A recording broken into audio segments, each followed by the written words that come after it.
Museum open now. Poďte fúzáci, milovníci dobrého jedla.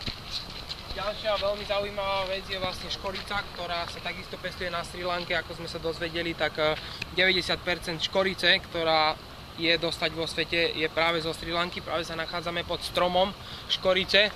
Je škoda, že nemôžete byť tu so mňou a neviete otrhnúť ten list a oňať ho, pretože je strašne krásne voňavý, aromatický.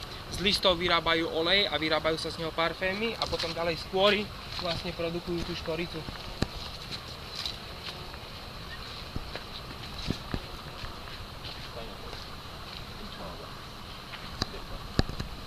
In between these two harica trees. Oh, that's the pineapple. Yeah. Tu majú ananas. Tu majú ananas. Tohto rastie ananas. A ďalšia super vec, keď sa otočíte na druhú stranu, toto je strom ibišteku.